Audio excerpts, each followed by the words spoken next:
Hello partners, आ गए हम फिर से अपनी वही बातों के लिए। फिर से कॉर्पोरेट की बात करेंगे। आप लोग भी सोचते होंगे कि कॉर्पोरेट की बात ही हमेशा करता रहता है, ऐसा क्या है कॉर्पोरेट में। देखिए यार, कॉर्पोरेट से दुनिया चल रही है। ये कोई माने या ना माने, कोई बताए या ना बताए, बट कॉर्पोरेट की ही सारी प्रैक्टिसेस हर जगह हैं और हर जगह की सारी प्रैक्टिसेस कॉर्पोरेट में है। और कॉर्पोरेट से ही कहीं ना कहीं सारी प्रैक्टिसेस डिराइव हुई हुई है। आप किसी भी चीज़ में उठा के देख लो, अगर जैसे मैं हमेशा बोलता ही हूँ, 3-4 चीज़ें ही होती हैं, ज़्यादा हम तो बहुत सारी चीज़ों में तो फोकस करते हैं, लेकिन अगर उनको एक फाउंडेशनल लेवल पे लेके आए तो हर चीज़ कहीं ना कहीं कॉर्पोरेट सी होती है। तो जैसे अगर मैं बात करता हूँ आपका, जैसे कोई भी धंधा ले लेते हैं, कोई भी बिजनेस होंगे, बहुत बड़े बड़े बिजनेसेस हैं, बहुत बड़े बड़े बिजनेसेस, लेकिन उनके की प्रिंसिपल सेम ही है। ठीक है कि अगर जैसे कॉर्पोरेट के उससे बात करें कि कॉर्पोरेट में क्या होता है, कॉर्पोरेट में आप लोगों को गोल्स मिलते हैं, हर लेवल पे गोल्स होते हैं, तो कॉर्पोरेट में भी यही बात होती है। क्योंकि कॉर्पोरेट भी तो एक बिजनेस है ना। आप उसमें जॉब कर रहे हो, लेकिन कोई तो बिजनेस कर रहा है, लेकिन आप उस जॉब को बिजनेस की तरह करोगे तो कहीं ना कहीं आप भी बहुत पैसे कमाओगे। क्योंकि बिजनेस का मतलब ये नहीं होता कि मैं एक बिजनेस कर रहा हूँ और उसको ही एक बिजनेस कहते हैं। क्योंकि जिसमें एक चीज़ और भी है जो मुझे बात करनी थी, कि असल में बेसिकली बहुत सारे लोग बिजनेस को कहीं ना कहीं वैसा बना रखा है कि फ्रीडम की तरीके से, कि जहाँ फ्रीडम मिलती है वो बिजनेस होता है, और फ्रीडम कुछ भी नहीं होती बिजनेस में। आई एम नॉट श्योर कि कितने लोग यहाँ पे बिजनेस करके ये वीडियो देख रहे हैं अभी मेरा, लेकिन आप लोगों को तो पता ही है जो बिजनेस कर रहे हैं उसमें भी क्या क्या फ्री होता है। कोई फ्री नहीं होता। जो बिजनेस करता है वो तो वैसे ही नहीं फ्री होता, और जो बिजनेस नहीं भी करता वो भी फ्री नहीं होता। ठीक है, तो सबसे अल्टीमेट बात यही है कि बिजनेस करो या जॉब करो, काम तो करना ही पड़ेगा। ठीक है, काम करने वाला आदमी के पास कभी टाइम नहीं होता, और जो नहीं काम करने वाला होता है वो चाहे कुछ भी कर ले तब भी टाइम ही टाइम है।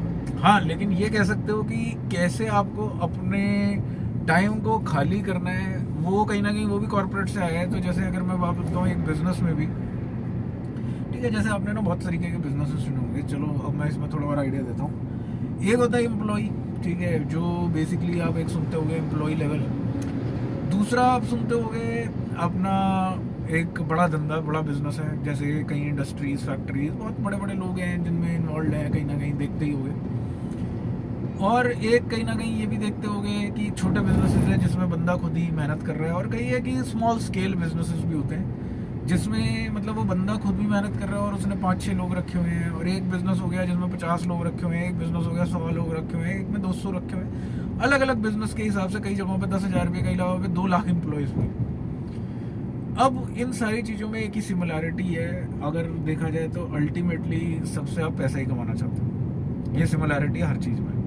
ठीक है, कोई भी बंदा अगर एक एम्प्लॉय भी जॉब कर रहा है तो वो इसलिए जॉब नहीं कर रहा है कि वो उसको फैक्ट्री या वो कॉर्पोरेट या किसी भी जगहों पे जाके मज़ा आ रहा है कि हाँ ये वो मज़ा, किसी को कुछ नहीं आ रहा है, लेकिन मज़ा इसीलिए आ रहा है क्योंकि पैसा आ रहा है। ठीक है, वर्क में अगर पैसा निकाल दिया जाए और किसी को बोल दिया जाए जस्ट मजे के लिए करते रहो, ठीक है, तो भी कोई ना कोई फ़ायदा ही उठाएंगे। अगर मैं इसमें एक बात करता हूँ, जैसे किसी को कई बार कई लोग होते हैं कि हाँ जी पैसा वैसा नहीं दो जी, हाँ मेरे को आने दो आने दो आने दो, तो कुछ तो मोटिव होगा ना उसका, कोई और दिमाग में चीज़ होगी। अगर मेरे पास बहुत पैसा है तो और मैं ऑफिस जा रहा हूँ तो कुछ भी पर्पस हो सकता है, क्या पता लड़कियाँ देखने जा रहा हो बंदा, क्या पता और कुछ एस्पेक्ट हो, कुछ धंधा सीखने जा रहा हो कि ये वाला धंधा मैंने अपने में चलाना है, क्या वाला धंधे वाला सेट वाला हो कि ये लर्न करना है, ये वाला सेटअप मेरे को खुद लगाना है। ट्रेनर मतलब ट्रेनी बन के गया हो कि हाँ मेरे को कुछ पैसा नहीं चाहिए, मुझे बस रख लो अंदर का, मेरे को बिजनेस सीक्रेट समझना है कि कैसे चल रहा है ऑपरेशंस, और भी कुछ हो सकता है। तो कहीं ना कहीं कोई भी बंदा फ्री में काम नहीं कर रहा, किसी भी चीज़ से पैसे निकाल दिए जाए तो उस चीज़ का कोई वर्थ नहीं रह जाता, उस चीज़ का कोई वैल्यू नहीं रहता, कोई करना नहीं चाहता। चाहे लार्ज स्केल बिजनेसेस भी हैं, लार्ज स्केल बिजनेसेस में अगर पैसा नहीं आएगा आपकी जेब में तो छोड़ ही दोगे ना, क्या करोगे, कितने टाइम तक कर लोगे। इवन लार्ज स्केल बिजनेस में तो अभी तो बहुत सारे लोग जिनका छूटता है, there are certain liabilities as well. वो तो बंदा मतलब फिर चैप्टर 7 और 13 ही फाइल करता है बैंक्रप्सी के, और क्या फाइल करता है यूएस के हिसाब से अगर मैं बात करूँ तो यही है, बैंक्रप्सी फाइल कर रहा है बंदा। तो वो क्यों होता है, वो इसीलिए तो होता है क्योंकि चाहिए पैसा ही, और नहीं होगा तो लोग ढूंढेंगे। कई चीज़ों की लाइबिलिटीज इतनी हाई होती है। तो कहीं ना कहीं पैसा एक बहुत इम्पोर्टेंट चीज़ है किसी भी चीज़ में, और कॉरपोरेट से इसीलिए मैं कहता हूँ ये सारी चीज़ें डिराइव हुई हैं, क्योंकि कॉरपोरेट में ही कहीं ना कहीं ये सारी चीज़ों का माइंडसेट दिया जाता है। बाकी जगहों पे तो चलो सीख रहा है बंदा, या कहीं और से सीख के आया था और किसी ने कॉरपोरेट बनाया, बात वहीं आ गई, सारी घूम फिर के बात वहीं आ गई कि हर चीज़ इंटरकनेक्टेड है इस पूरे वर्ल्ड में, इस पूरी दुनिया में। कोई भी बिजनेस ले लो, कोई भी धंधा ले लो, हर चीज़ में कॉरपोरेट ही चलता है, ठीक है। At the and her cheese corporate में ही जाएगी, हर चीज़ कॉरपोरेट से ही रन होगी, हर चीज़ का ऑपरेशन वहीं से रन होगा, ठीक है। ऑपरेशंस हो, फाइनेंस हो, कुछ भी हो, लेकिन ऑपरेशंस तो कहीं ना कहीं कॉरपोरेट में ही रन होता है, और वही हर जगह रन होता है। तो अब वही जो मैं बता रहा हूँ, स्मॉल स्केल बिजनेस ले लिया, स्मॉल बिजनेसेस ले लिया, सारे बिजनेसेस ले लिए अब हमने यहाँ पे। अब उन सारे स्मॉल बिजनेसेस के अंदर आपने एक चीज़ देखी होगी कि कहीं ना कहीं बात तो यही है ना कि पैसे से, और उस चीज़ को अगर एक्सपैंड करना है, क्योंकि स्केल करना बहुत ज़रूरी होता है किसी भी बिजनेस को, क्योंकि अगर स्केल नहीं करोगे तो वो कहीं ना कहीं बिजनेस डूब जाएगा, डूबेगा ही डूबेगा, ठीक है। क्यों डूबेगा? क्योंकि देखो यार, हर बिजनेस की एक उम्र होती है, ठीक है, और हर चीज़ की एक उम्र होती है, और अगर वो चीज़ टाइम टू टाइम ग्रोथ नहीं मिली तो वो मर जाएगी, ठीक है, उसकी ग्रोथ खत्म हो जाएगी। और ग्रोथ मतलब एक कंसिस्टेंट लेवल पे दुनिया कभी नहीं चलती। देखो, consistency is for something else, कि कंसिस्टेंटली अगर आप किसी चीज़ को कर रहे हो तो वो किसी और चीज़ के लिए कंसिस्टेंटली का जो कॉन्सेप्ट है वो कहीं ना कहीं डिफरेंट है as compare to exponential growth which you here, और एक देयर इज अ ग्रोथ और there is a being stagnant. तो there are 4 concepts here. If you are stagnant, so sooner or later you will be out from the business, you will be out from the company, you will be out from everywhere, ठीक है। Corporate से भी बाहर जाओगे, सब जगहों से बाहर जाओगे। तो एक एग्जांपल लेते हैं, जैसे यार एक बंदे ने एक एंट्री लेवल पे ज्वाइन किया कोई भी कंपनी, ठीक है, और लगा के चलते हैं कि वो बंदा 21 साल का था। तो अब 21 साल में उस बंदे ने एक धंधा शुरू किया, मतलब सॉरी ये ज्वाइन किया कॉर्पोरेट। अब उस 21 साल में कहीं ना कहीं अगर वो स्टेगनेंट रहा, कुछ ज़्यादा चीज़ें लर्न नहीं करी, वो एक ही जिस पोजीशन पे आया था 10 साल में भी उसी पोजीशन पे पड़ा हुआ है, तो यार कितने टाइम तक उसका सैलरी वो बढ़ाते रहेंगे ना। एक टाइम के बाद कहेंगे यार अब सैलरी की भी स्कोप नहीं है, तेरे जितना हो गया पोजीशन, मतलब तेरे जितने ईयर्स हो गए उस हिसाब से तू सैलरी ले रहा है ज़्यादा, और तेरे से कम पे मैं काम करा सकता हूँ, और तेरी प्रमोशन क्यों नहीं हो रही ना, मतलब तेरी समथिंग विच इज मिसिंग। या तो वो लर्न करने की कोशिश नहीं कर रहा, कुछ नहीं कर रहा। तो कहीं ना कहीं प्रोग्रेशन और ये सारी चीज़ें ना कॉर्पोरेट में बहुत जरूरी है। अब ये कॉर्पोरेट की कैसे ड्राइव होती है हर जगह। अब जैसे कोई धंधा कर रहे हैं, अब धंधा भी अगर नहीं बन रहा, 10 साल से आप एक ही धंधे में एक ही लेवल पे काम करे जा रहे हो, ठीक है। देखो यार, रुपये की वैल्यू वैसे ही गिरती रहती है, मतलब इन्फ्लेशन इतना हाई है जिस हिसाब से देखा जाए, और इन्फ्लेशन हाई नहीं है वैसे, बेसिकली इसको तो बनाया जाता है इन्फ्लेशन हाई, कहीं ना कहीं परचेजिंग पावर के हिसाब से इन्फ्लेशन जा रहा है। देखो एक टाइम होता था कि मतलब रुपया की वैल्यू कम नहीं हो रही है। आई थिंक ये भी एक मिथ है, इस पर भी बात करनी है मेरे को, लेकिन अभी इससे डाइग्रेस नहीं करते, हम इसी पे आते हैं पहले वापस। तो स्मॉल स्केल बिजनेस की अगर मैं बात करूं तो उसमें भी अगर आप आगे नहीं जा रहे हो तो एक टाइम के बाद वो बिजनेस ठप होते ही दिखेंगे। देखो जितने भी लोग यहाँ पे बैठे होंगे मेरे से इस चीज़ में अग्री करेंगे, जिनके भी फादर या मदर कोई बिजनेस करते थे, अगर वो उसको एक्सपैंड नहीं कर पाए अपने हिसाब से, तो आप लोगों ने अपने पैसे की दिक्कत देखी होगी घर में, 100% देखी होगी। अगर कोई मना करता है कि हाँ मेरे फादर ने एक बिजनेस शुरू किया था, 30,000 रुपये वो उस टाइम कमाते थे, 30,000 रुपये पे ही रहे, या चलो 40-50,000 भी हुए, चलो इन्फ्लेशन रेट के हिसाब से बढ़ते चले गए, जो इन्फ्लेशन रेट की एक डेफिनेशन है उस डिफाइंड इन्फ्लेशन के हिसाब से बढ़ते भी चले गए। चलो जब 30,000 की वैल्यू मतलब उन्हें 50,000 में मिलने लगी, तो 50,000 की वैल्यू जब 30,000 के करीब के सामान खरीदने तक में आ गई, तो कहीं ना कहीं तब वो 50 कमा रहे थे, लेकिन वो इतना ही कमा रहे थे कि जितनी एक वैल्यू पे उन्होंने शुरू किया था, तब भी पैसे की तंगी आई होगी, ठीक है।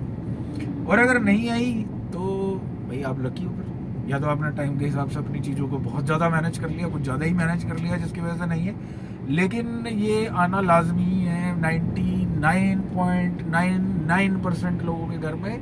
Stagnancy of something create so many problems, uncreated actually I can say, ठीक है। तो इतनी सारी प्रॉब्लम हो चुकी है, तो इसीलिए कहीं ना कहीं हर चीज़ में ग्रो करना ज़रूरी है। तो तभी हर चीज़ कॉर्पोरेट से ड्राइव हुई है, क्योंकि देखो यार कॉर्पोरेट से ये ड्राइव इसलिए होता है क्योंकि कॉर्पोरेट में आगे बढ़ना ही सिखाया जाता है, कॉर्पोरेट में ज़्यादा पीछे रहना नहीं सिखाया जाता है। और कोशिश हर बंदा यही करता है कि मैं टाइम टू टाइम आगे बढ़ता रहूँ, और अगर वो टाइम टू टाइम आगे नहीं बढ़ेगा तो कहीं ना कहीं उसे निकाल दिया जाएगा, और निकाल नहीं दिया जाएगा तो या वो खुद निकल जाएगा, कहीं और परेशान होगा, कहीं और वो दिखेगा। क्योंकि कोई भी उस बंदे को ज़्यादा टाइम तक एक रिस्पेक्ट की नज़र से भी नहीं देख सकता जो एक सेम पोजीशन पे बैठ रहे हैं, क्योंकि उसके आसपास वाले उसकी तरह नहीं सोच रहे हैं। तो being stagnant is like creating so many things in corporate, जिसकी वजह से यही प्रैक्टिस हर जगह है। जैसे एक रिलेशनशिप भी ले लो यार, उसमें भी अगर एक जगह पे आकर रुक गए, एक ही चीज़ रिपीट करता अपना रिपीट चीज़ें करे जा रहे हो, रिपीट चीज़ें करे, तो सामने वाले सब बोर हो जाएंगे यार, सब छोड़ देंगे, आप भी परेशान हो रहे होगे अंदर से, लेकिन फिर भी ज़बरदस्ती सेम बात कर रहे होगे क्योंकि आपको लग रहा होगा कि सबको यही चाहिए। लेकिन ऐसा होता नहीं है, बदलती रहनी चाहिए आपकी बातें, और बहुत सारी चीज़ें ना बदलती रहनी चाहिए। अगर वो बदलेंगी नहीं तो सामने वाला चला जाए या आप चले जाओगे, ठीक है, कोई ना कोई तो तब भी चला जाएगा, क्योंकि कोई भी किसी भी एक रिपीटेटिव सेम चीज़ों के साथ रह नहीं पाता। Any task which become mundane or monotony, I think no one wants to stay at that particular place। तो इसीलिए कहीं ना कहीं मैं आप लोगों को यही बताना चाहता हूँ इससे कि स्टेगनेंसी कहीं ना कहीं बहुत कॉर्पोरेट से, ये सारे जो प्रिंसिपल्स हैं, जैसे being stagnant is one of the principle derived from corporate, even in employhood, even in anywhere, in any field you will see, ठीक है। तो इसीलिए कहीं ना कहीं आपको ये मैं बताना चाहता था कि कॉर्पोरेट से ही सारी चीज़ें आई हैं, हर चीज़ का सोल्यूशन कॉर्पोरेट में ही होता है। आप किसी भी चीज़ को अगर सेट करना चाहते हो अपनी लाइफ में, कॉर्पोरेट के हिसाब से देखो कि कॉर्पोरेट में होता तो क्या चलता, ठीक है। और अभी जो मैं वो बात कर रहा था बीइंग कंसिस्टेंट वाली, और कि कंसिस्टेंट क्या होता है और एक्सपोनेंशियल ग्रोथ क्या होता है और ग्रोथ क्या होता है, आगे बताते हैं उसके बारे में भी, ठीक है। लेकिन तब तक के लिए इस चीज़ को समझिए, कभी भी रुके मत रहिए, क्योंकि रुकना सही नहीं है। और कब रुकना है और कितनी देर के लिए रुकना है, अगर इस चीज़ की भी समझ आ गई तो वो भी एक बहुत बढ़िया बात है, ठीक है। तो वो अलग कॉन्सेप्ट है वो भी, कि जिसके अंदर कि कई बार रुकना, still water is very dangerous sometime, लेकिन that water should be deep enough to ensure कि वो उसको एब्जॉर्ब कर ले और उसको पता ही ना चले कि मेरे साथ क्या हो गया। वो एक अलग सिचुएशन है, that is a strategy, but I am talking about the stagnancy right now. So stagnancy is something, if you are stagnant for a longer time, I think then nothing will happen apart from that person is not person in terms of person, but that place is dead for you, and you will be dead for that particular place where you are stagnant for a longer time। Okay partners, I think this is quite important to understand what I have just said, what I have mentioned, and keep watching partners, because बहुत सारे concepts हैं जो कहीं ना कहीं, देखो यार, हम सारे कुछ ना कुछ देख ही रहे हैं, बातें करते रहेंगे तो बहुत सारी चीज़ें पता चलती रहेंगी, और ये चीज़ें बहुत इंपॉर्टेंट है। तो इसीलिए मैं कहूँगा ज्वाइन करें, सब्सक्राइब करो और बने रहो। बहुत ऐसे कॉन्सेप्ट्स पता चलेंगे, ऐसे कॉन्सेप्ट्स पता चलेंगे कि आप भी कहोगे यार थी तो ये बात नॉर्मल सी, लेकिन कहीं ना कहीं बात तो भाई सही कह रहा है हमारा, ठीक है। तो ध्यान रखना, ठीक है, ठीक है, मिलते हैं फिर, ओके।